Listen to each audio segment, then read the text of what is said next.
Bom, é claro que a gente tem o nosso jurista para nos ajudar a entender esse julgamento, a importância histórica desse julgamento. O nosso queridíssimo Walter Mairovich, já na área, gente que acompanha esse caso há 8 anos, né, Mairovich? Será que agora sai o resultado? Teremos uma resposta? Quem mandou matar Marielle? Bom dia para você. Bom dia, Fabiola. Bom dia, Josias. Agora sai. Não tenho dúvida a respeito disso.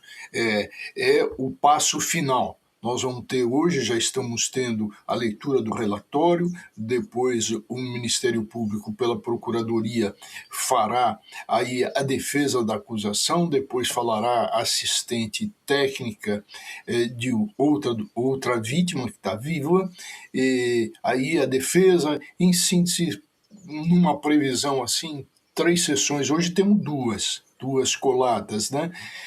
Até amanhã isso estará julgado.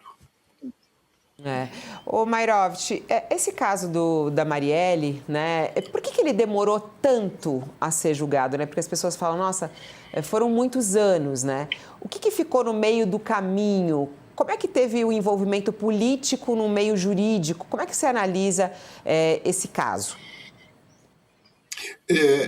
Eu acho que o principal, Fabíola, o foco é que isso tramitava pelo Foro do Rio de Janeiro, com todas as influências da polícia, da Assembleia Legislativa e até do Tribunal de Contas, que tem lá um brasão que é conselheiro. De repente, isso conseguiu ir para Brasília, uma vez que o deputado federal acabou sendo denunciado em junho de 2024. Aí as coisas entraram no eixo sem dúvida alguma, porque ao tempo do Rio de Janeiro, então eram testemunhas com contradições, de repente um documento, outro, novas histórias, isso não acabava nunca. E eis que aparece uma delação fundamental por parte daquele Rony Lessa, que tinha lá o escritório de execuções, tá? Ele era um matador profissional e a coisa começa a andar, mas com um trabalho assim importante, porque o Ministério da Justiça também entrou em cena, no sentido de... Porque isso não podia continuar lá pelo Rio de Janeiro, porque isso não acabava mais. Quem começou a falar neste momento é o ministro Flávio Dino. Flávio Dino, quando se tornou ministro da Justiça do governo Lula, ele prometeu elucidar esse caso e agora ele está no Supremo Tribunal Federal. Vamos ouvi-lo um pouquinho. Em seguida, vamos ainda da parte da manhã ouvir os assistentes de acusação. Passo a palavra ao excelentíssimo Dr. Idemburgo Chateaubriand Pereira Diniz Filho, que representa a Procuradoria-Geral da República. Ele estava só passando aí a palavra, né? Ele que está presidindo a sessão, o ministro Flávio Dino, mas trouxe só essa lembrança, né? Porque quando o governo Lula assumiu, né? Uma das promessas do próprio presidente Lula era esclarecer esse caso, que é um pouco do que o Mairovich estava falando, de colocar a Polícia Federal, o encaminhamento dessa investigação. Quem vai chegando aqui no nosso All News hoje vai nos ajudar também a trazer as análises políticas é o professor Beto Vasques, que já está conosco aqui ao vivo, cientista político. Olá, professor, seja bem-vindo. Faz tempo que a gente não se fala por aqui. Olá, Fabiola. Bom dia a você, dia. Josias, Mairovich. Um prazer estar com vocês. Bom dia para a audiência. Semana primeira de ano novo, finalmente, pós-carnaval, começando cheia, né? E com esse julgamento que é histórico, né? E, ao mesmo tempo, muito importante para esclarecer esse crime, mas que também, de certa maneira, né, professor, mesmo esse julgamento, ele não vai, vamos dizer assim, eliminar esse discurso de ódio que existe, inclusive, contra a Marielle, o que acaba sendo muito surpreendente isso acontecer no nosso país, né? Pois é, Fabiola, a Marielle eu acho que é um símbolo de um Brasil que teima, né, o processo, esse ódio em volta da Marielle, de um Brasil que não quer morrer. Um Brasil do ódio, do xenofobismo, do racismo, do preconceito, da violência, porque a Marielle incomodou esse Brasil do atraso. Uma mulher preta, periférica, não heteronormativa, que da comunidade, que acredita que pode ir para a universidade, fazer mestrado, tem a ousadia de querer virar política e a audácia e petulância de investigar milícia e as bandas podres da extrema-direita política na Câmara dos Vereadores, na Assembleia do Rio de Janeiro, ela foi longe demais para essa turma, que falou, quem é essa? Né? Quem é essa menina? Quem essa moça acredita que ela é? Isso para ser sutil, porque a gente sabe como essa turma se referia a ela. Então, a Marielle era literalmente o centro do alvo desse Brasil do atraso, desse Brasil que acredita na violência, no privilégio, na truculência, na sacanagem, no jeitinho, no esquema. A Marielle era digamos assim, um espantalho para essa turma, né? É o medo, porque ela mexia com medo profundo de um Brasil de privilégio, e privilégio não só dos mais poderosos, como dos que mais atuam fora da lei. Então ela incomodava e incomodou muita gente, e como você bem observa, né, Fabiola, continua incomodando muita gente. As menções, a gente acompanha o debate no Instituto Democracia em Cheque, a gente faz o acompanhamento do debate público digital. Até hoje a Marielle é foco de ódio, de raiva. As mensagens em relação a ela, como se ela fosse a culpada, né? É uma espécie de Joana d'Arc da democracia brasileira. Ela continua incomodando aqueles que não querem atuar na lei, aqueles que querem privilégios, aqueles que querem externalizar todo tipo de ódio, preconceito, raiva. Então, por isso a importância, eu acho que, desse julgamento hoje.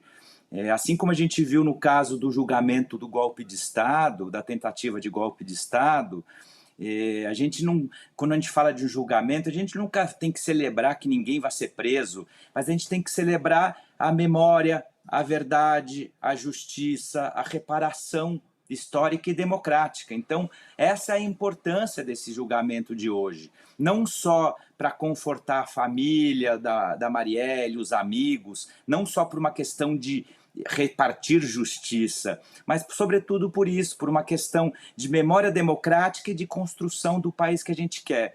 Quer dizer, esse julgamento é um marco para deixar claro para esses que até hoje gostam de jogar o seu ódio nas redes sociais, de que o Brasil tem certas coisas que o Brasil não vai aceitar mais, que esse tipo de posição já não pode mais ser aceita.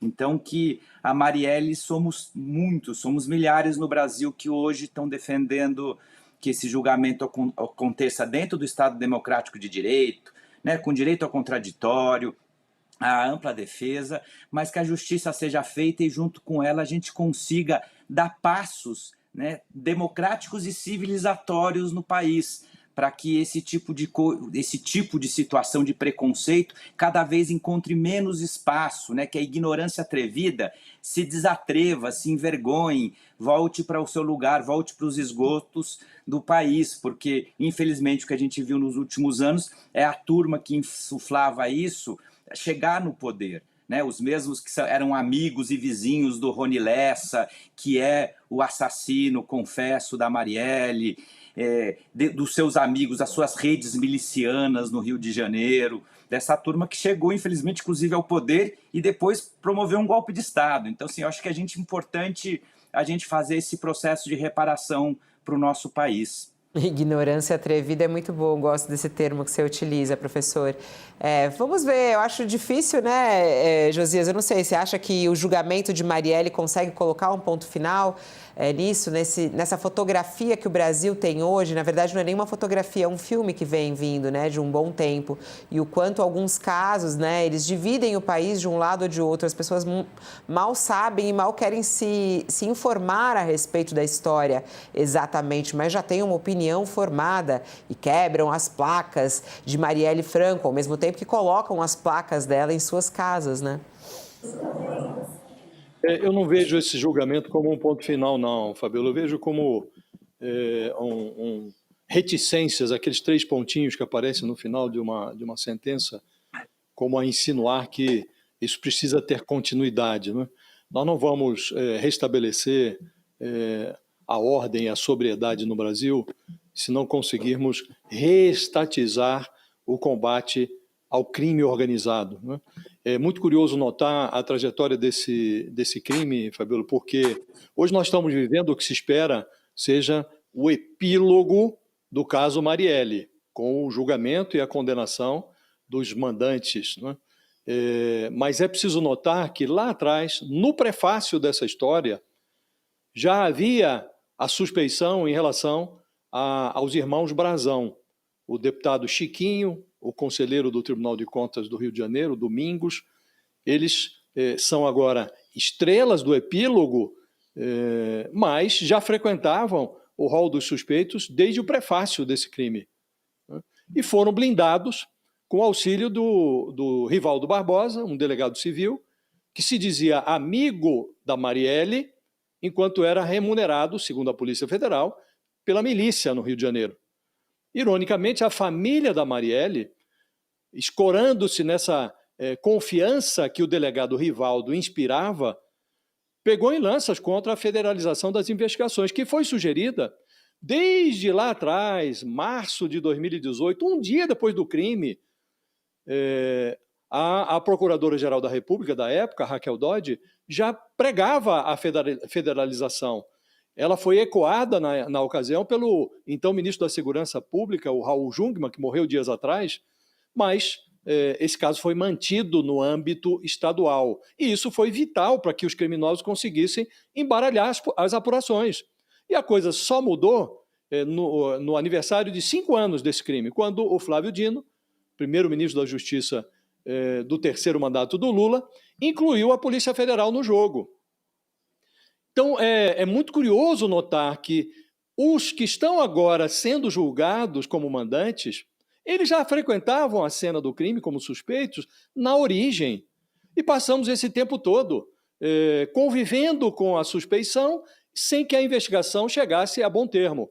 E a presença no epílogo da investigação de personagens que frequentavam a cena desde o prefácio reforça 2 evidências, Fabiola. A primeira evidência é que as relações promíscuas entre criminosos e autoridades e o aparato policial produziram um câncer no Brasil. Um câncer que está consumindo as entranhas do Estado brasileiro, né? E o Estado hoje é coautor de crimes. E esse tumor, essa é a segunda evidência, esse tumor não vai ser extirpado sem que o Estado se unifique, todas as forças, e aí estamos falando de Estado federal, os estados mesmo, até os municípios precisam se envolver nessa guerra contra o crime. Então é nesse contexto, Fabíola, que eu enxergo esse julgamento tardio dos mandantes do assassinato da Marielle e do motorista, o Anderson Gomes. Eu vejo esse julgamento não como um fim, mas como o início de um processo. É preciso reestatizar o combate ao crime organizado no Brasil. Ou coloca-se ordem nessa fusarca, ou então vão ficar esses aproveitadores do senso comum, esses que se aproveitam da desordem para obter votos. Ou a gente bota a ordem na coisa, ou vamos continuar convivendo com essas pessoas que cultuam a desordem, que se associam nos subterrâneos com milícias. Isso é parte do problema do Brasil hoje. E vemos o que acontece, quando isso não é resolvido, vemos o que acontece com o exemplo que vem do México.